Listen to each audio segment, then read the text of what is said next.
Well, welcome back. Here with Bracken again, and today we're gonna, I guess, kind of shift instead of talking about a specific person or event. Kind I of an guess it's event. still considered an event. Yeah, just one of the most consequential speeches of American history, and that's the Gettysburg Address. So, pretty cool, pretty awesome speech. Obviously, we've all heard of it. I'm sure at some point most people have listened to this, had to I bet memorize most it. people know the first line. Yeah, yep, 7 years Yeah. ago. So let's do a little bit of background on the Gettysburg Address. So, what led to it? At this point, the Civil War, we'd been in it for 2 years at this point, and the Union at this point was in desperate need of a victory. They'd lost two battles at Fredericksburg and Chancellorsville, and their morale was getting low, and they were in desperate need of a victory here. And Abraham Lincoln at this time, we view him as one of, if not the greatest president of our country's history. But it's important, like at this time, to also understand the public's view on Abraham Lincoln. They didn't have these polls that we have nowadays that, 49% of the country approves of the job the president's doing. But by all available, I guess, data from researchers and historians, at this point, they think that Abraham Lincoln's popularity was below 50%. The country was just tired of this long, ongoing war that, you know, we had lost all of these men in the war, and it was just ongoing. The whole country, well, almost two countries at this point, but one country. So the casualties really are one country's casualties, right? So at this point, his popularity is kind of waning, and he's facing a re-election this next year as well. And so something drastic needs to take place and needs to happen here. And so we get to the Battle of Gettysburg, and Battle of Gettysburg was I believe it was a 3 day battle. Am I right there? Was it 3 days? Let me look. Take a look at. Yeah, July 1st through the 3rd. Yeah, July 1st through 3rd, and so they have this battle in southern Pennsylvania here, and it was on the hills and fields in southern Pennsylvania is where this battle took place, and it was a hard fought battle, and it was a very bloody and deadly battle. They estimate between 7 to 8,000 total men were killed, with over 50,000 casualties. So obviously a very dark and somber day in American history because we lost all of these Yeah. men because both sides were really America's It men. says about 170,000 Union and Confederate. Out of 170,000 Union and Confederate soldiers, there were 23,000 Union casualties and 28,000 Confederates killed, wounded, or missing. So, Yep. And so casualties includes the dead, the wounded, right. or the missing. So basically, casualties is anybody that had to get Yeah. removed Yep. from battle. So it includes all those different things. So the actual dead was between, I think, roughly 7 to 8 thousand Yep. men ultimately died here in this battle. And so that's what happens here. But the Union is victorious, and they get this much needed battle, this much needed win that they are in desperate need of because, like I said, morale's running low. They'd lost two previous battles, and the survival of the Union is hanging in the balance here. And so we have the Battle of Gettysburg, but it wasn't so much like a big triumphant battle because it was such a hard fought and costly battle. It was much needed, but I wouldn't say it necessarily boosted morale a whole ton just because the loss was so great. But when the actual Gettysburg Address takes place, a lot of people probably suspect Lincoln comes, in just the days right after. But it's actually over 4 months later that he comes because they were dedicating Gettysburg as a national cemetery for all of the dead soldiers, and they're all buried in these shallow graves. And so Lincoln comes for that. And really, he's not the keynote speaker. First of all, it's what's the man's Edward name? Everett. So I believe The Everett guy. he was a former senator, and he was known as like one of the most prolific orators of the time, like very well spoken and great orator. So he had I think like a 2 hour speech or something. Yeah, So yeah. He gives a 2 hour speech, and honestly, Lincoln is kind of almost an I afterthought. think Like, he Edward president's here. Edward Everett reached out to Lincoln after Everett was asked to speak at this. I think he reached out to Lincoln just like on a whim, like, "Hey, would you want to come be a part of this or give some remarks? Yeah. Yeah. So Lincoln really was an afterthought on this. Edward Everett was the keynote speaker, and Lincoln kind of just shows up and is invited to give a few remarks. And his remarks are super short. I think it's 10 sentences. It takes him about 2 minutes to deliver his speech. But it's what we now know as the Gettysburg Address. And Bracken, I think you're going to read that for us, right? I can read that, but I think it's now like one of the most impactful speeches in America, if not the most impactful, really, in American history, and it's less than 2 minutes. So yeah, I'll go ahead and read that right now. 7 years ago, our fathers brought forth on this continent a new nation, conceived in liberty and dedicated to the proposition that all men are created equal. Now we are engaged in a great civil war, testing whether that nation, or any nation so conceived and so dedicated, can long endure. We are met on a great battlefield of that war. We have come to dedicate a portion of that field as a final resting place for those who here gave their lives that that nation might live. It is altogether fitting and proper that we should do this. But in a larger sense, we cannot consecrate, we cannot hallow this ground. The brave men, living and dead, who struggled here have consecrated it, far above our poor power to add or detract. The world will little note nor long remember what we say here, but it can never forget what they did here. It is for us the living rather to be dedicated here to the unfinished work which they who have fought here have thus far so nobly advanced. It is rather for us to be here dedicated to the great task remaining before us, that from these honored dead we take increased devotion to that cause for which they gave the last full measure of devotion, that we here highly resolve that these dead shall not have died in vain, that this nation under God shall have a new birth of freedom, and that government of the people, by the people, for the people, shall not perish from the earth. Awesome. Well, let's unpack that. Unpack it starting with the beginning here. So 7 years ago, that's 87 years. So he's going back 87 years ago from 1863. Yep, 1776. So he's going back to not the Constitution, but specifically to the Declaration of Independence, when we declared our independence. And so why? Why does he go back to the Declaration of Independence, to 1776, rather than, the Constitution? Well, was that a rhetorical question?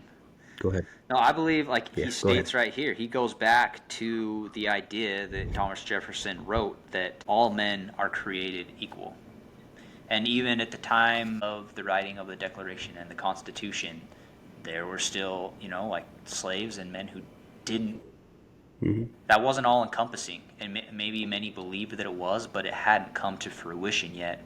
And so Abraham Lincoln is going back to that belief, to that principle that all men are created equal, and that it is something that can be a reality, and that's what they're fighting for, right?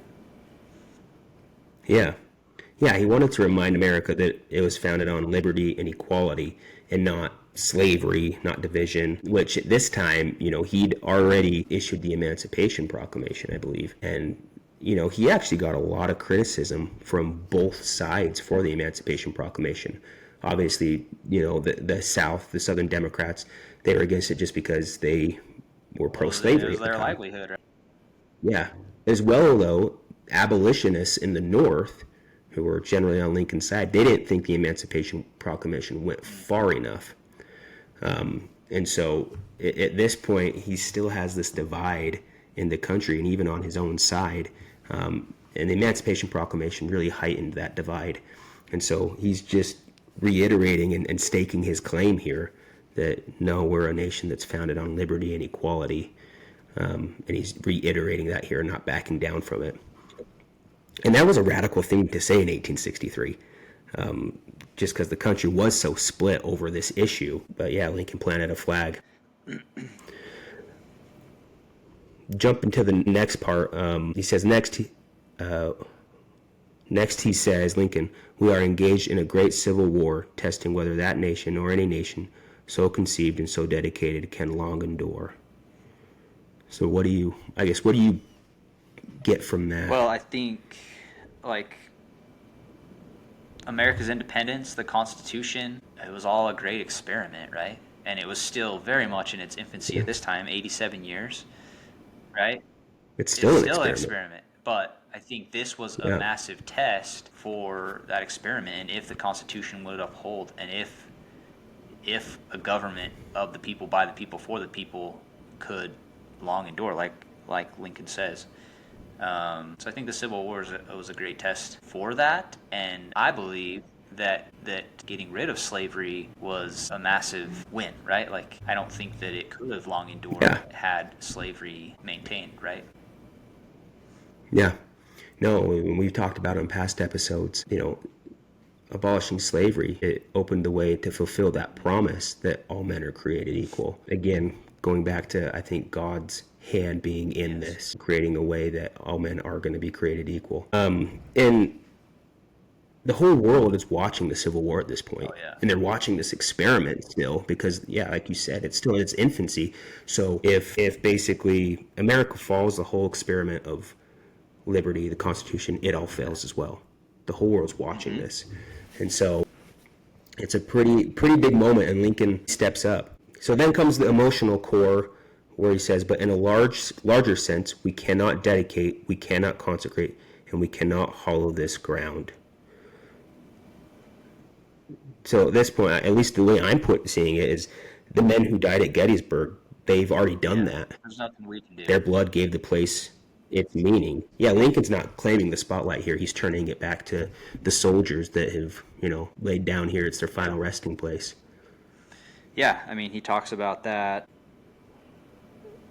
Where does he say that? Basically, yeah, those who have given the last full measure of devotion is the way he says it. So they're the ones who truly have consecrated and hollowed that ground, and goes on to talk about, we'll get there, but it's us, the living, it's our role or obligation to withhold those values and the purposes that they gave that last and great devotion. Yeah. And I think it's also, you just talk about throughout American history, the grit and the bravery of our men that were fighting in these battles, because whether it be Revolutionary War, Civil War, World War I, World War II, these young men, the ones that weren't of age where they could even enlist, they were trying to find ways that they could, dupe the system so that they could enlist and they could go fight for their country. Yeah. And, that's almost such a wild thought in today's world. Not saying there aren't men like that. I think there are a lot of men like that. They're just kind of in the, I guess they call it the silent majority that would speak up, and that they do want to go protect and defend their country. But, man, throughout American history, and Gettysburg is no exception, that there was these men that were willing to lay down their lives for the idea of liberty and freedom. Yeah, I'm always amazed, like, when I learn about World War II, and when World War II broke out, and there was these 16, 17-year-old kids skipping out on school, going down trying to enlist so that they could join the military, and obviously they weren't of age, so they wouldn't let them join, and they had to get their parents' permission, and they're begging their parents to let them join the army. Or you even hear about what happened. Some of those soldiers who fought in Iraq and Afghanistan, like 9/11 happened, and the recruitment went way up just because of that patriotism and that desire to defend freedom. And I think the idea that all men are created equal. So I'm always amazed at that's what people's willingness just to step up and put themselves in harm's way. Yeah, and that's part of really one of the amazing parts about Lincoln's speech here is he is just completely turning it back to the men that have sacrificed the ultimate sacrifice, and they were laying on this battlefield still. Yeah, and that's that's the mark of a true strong leader right there too. He's not taking credit for himself. He's not trying to make this about him, or he's not trying to make it smaller or larger than it actually is, but giving credit to the men that laid down their lives here so that the Union could continue to march forward and ultimately be preserved. Then the final charge that he gives in this speech says that government of the people, by the people, for the people, shall not perish from the earth. And that's the line that echoes through time. That's the battle cry for every generation after, including our generation, that this government of the people, by the people, for the people, shall not perish from the earth. That's a pretty powerful statement there. The experiment is ongoing. The experiment works, right? There's something else, another line that stood out to me just before that too. He says that we hear, highly resolved that these dead shall not have died in vain, that this nation under God shall have a new birth of freedom. So I think it's interesting how he talks about a new birth of freedom, because here we are, the most free country in the world, and this great experiment of a free people. But he's saying that we are to have a new birth of freedom under God. Obviously referring to slavery. Mm-hmm. Like, there's a new birth of freedom. Right. We're not all the way there yet. But with divine providence, we will have a new birth of freedom for all men. Yeah. Yeah. I love that. Yeah, that original birth, being 1776, 87 years ago. But that new birth is required for the emancipation of all of the slaves, and what Lincoln, dedicates his life to and ultimately gives his life for. With that too, I think it's an interesting concept, like that new birth of freedom, because there was the original birth of freedom, and you could look at that and say, well, there was still slavery, and just they were wrong, and country was founded upon incorrect principles because there was slavery. But I think there's also just a process that needs to play out, and it didn't all come to fruition in one moment, right? So there was the Declaration of Independence, and they fought for their freedom. And then there was a time period to when they got the Constitution and were able to get that in writing. And I believe that was divinely inspired. But then there was a long period of time for all of that to actually become reality. So it didn't all just happen at once and this is the way it is, but it's ongoing.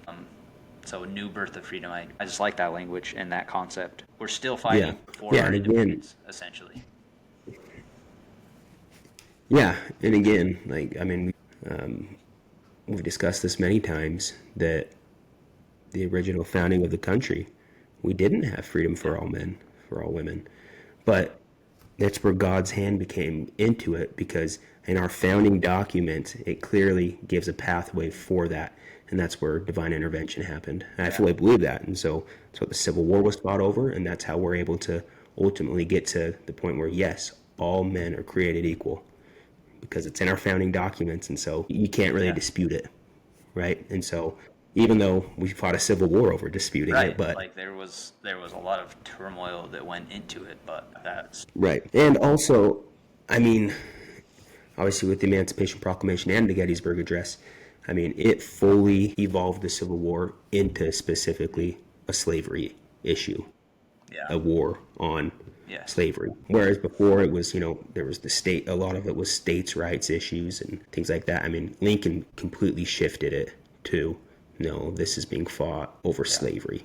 This is what the war is all about.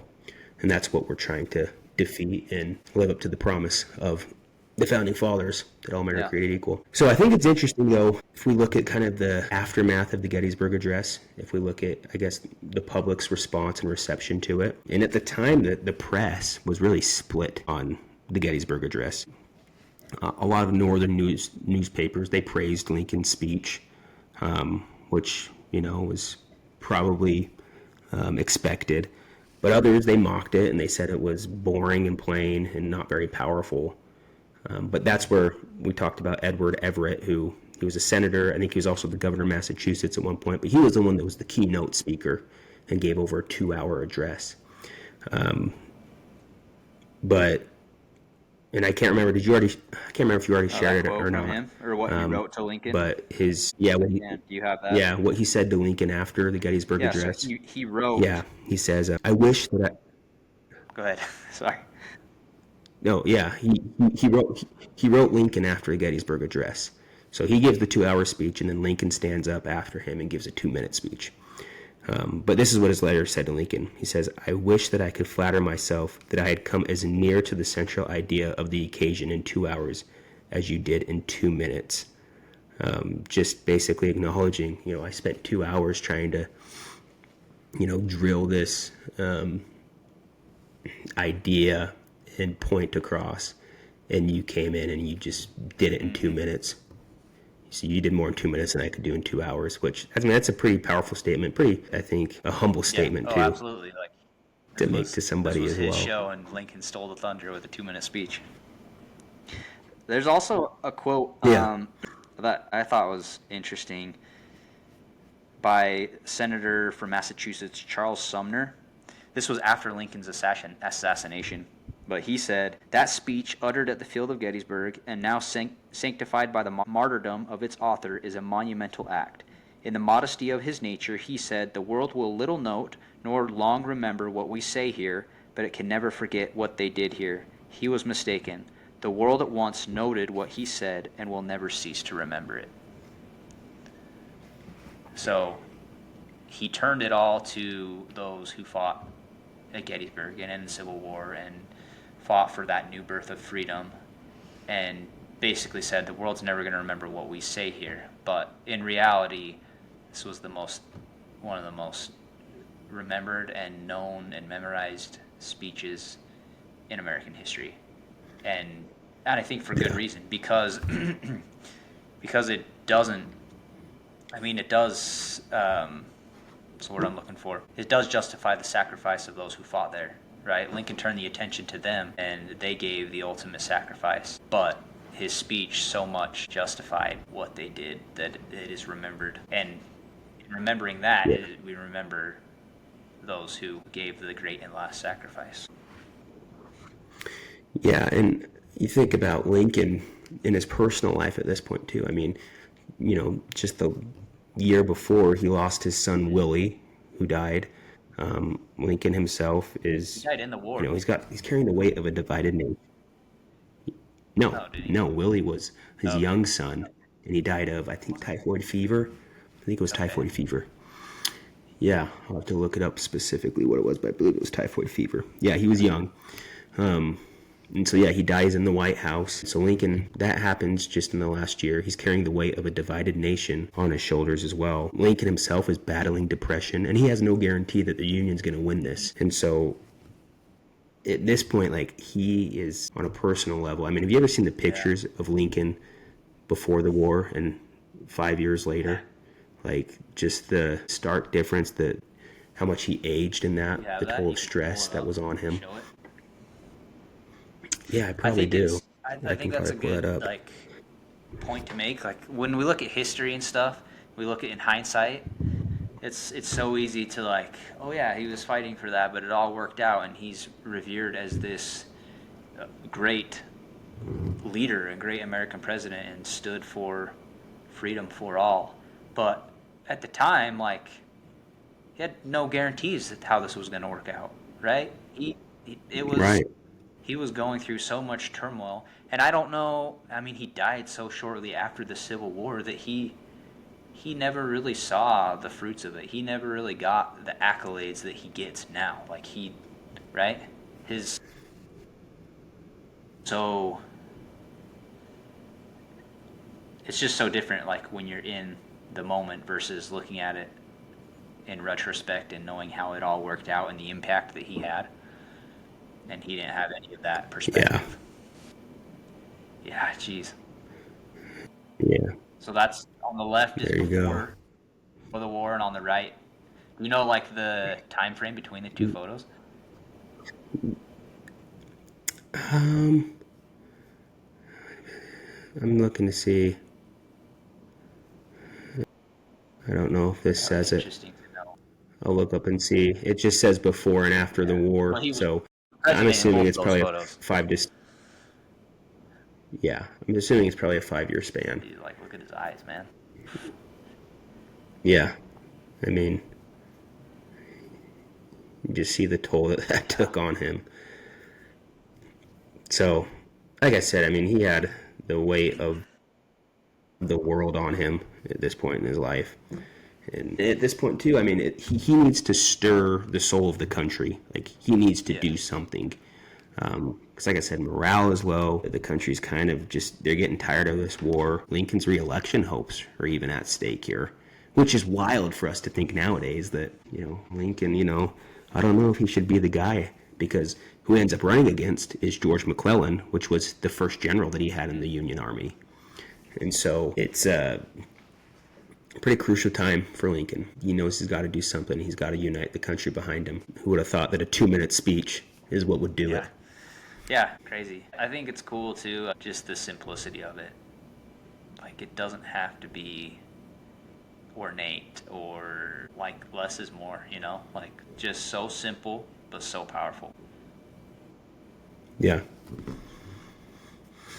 Yeah, absolutely. I mean, you think of the most powerful phrases throughout time, and yeah, usually it's a sentence. I think that's what people connect with a too. couple of sentences. Like, I think about me listening to a 2-hour speech, like,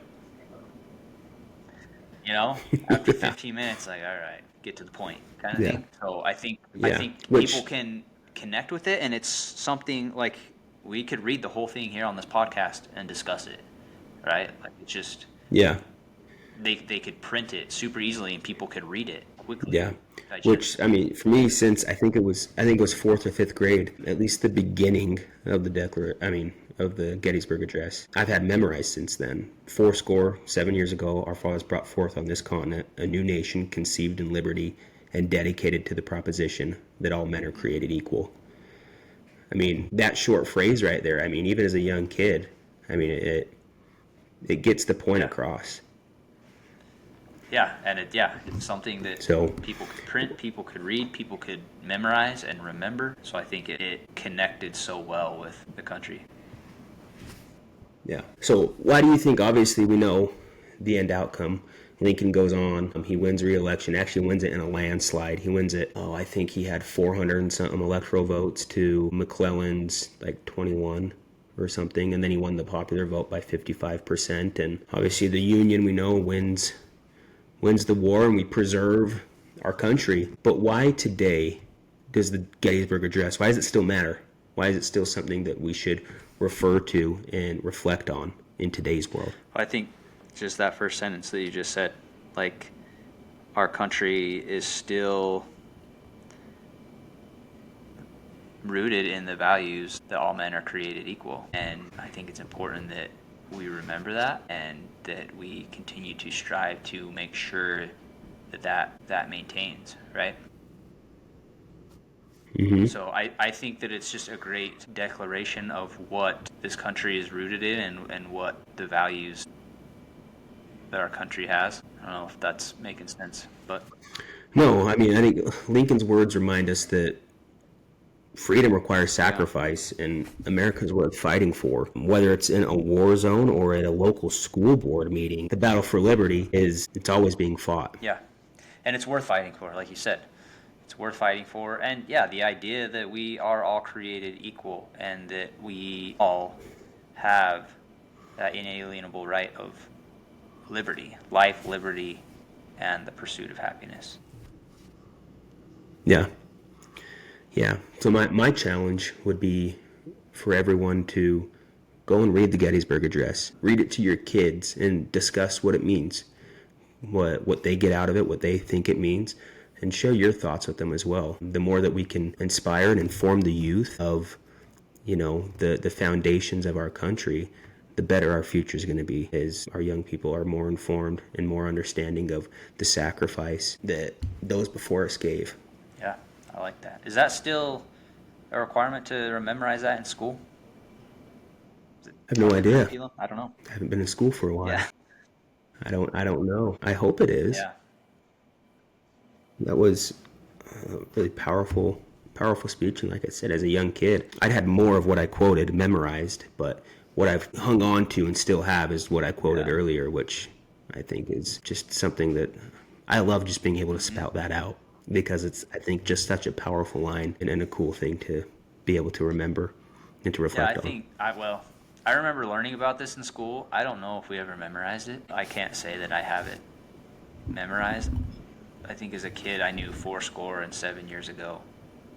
And that was, so I think, like you said, just teaching, obviously it needs to be taught in schools, but I think it's important to teach these things in our home as well, and take that responsibility upon ourselves to make sure we understand and we are educated about these things, as well as our families, our children. not just depending on schools to teach these things, because that's not a guarantee. Like I knew what it was, but I couldn't really tell you what the Gettysburg Address said when I was going through school, other than 7 years ago. The question was, what's that mean? Yeah. You know? So I think that it's very Yeah. important to take that responsibility upon ourselves and teach it, share it, promote it, digest it, and develop your own understanding and interpretation of what it means and what it means for you and how you can carry that forward. Yeah. And what I would say to people that maybe feel like they're not doing as much with their life as they'd want to, or they're not having as big of an impact as they want to, I think the Gettysburg Address is a great example. All it takes is 2 minutes. All it takes is 2 minutes. You can make a difference. You can make a change in the world. So I think it's something important to reflect on and to look to. I hope you all go read the Gettysburg Address, see what you can get out of it, and realize the courage and the sacrifice that others before us gave so that we could be where we're at today in this experiment that's still ongoing, but we were close there to having that experiment fail and end. So, But God anyways, I said, but God intervened. He intervened. He intervened, and I tend to believe that he'll continue to intervene. Yeah. So, as long as the experiment is going the way it should be, as long as us as the people are worthy of the intervention. You can only control what you do, but make sure on a personal level that you're doing what you should. Yeah. Anyways, do you have any other thoughts? No, I like it. Okay. Well, thanks for tuning in again.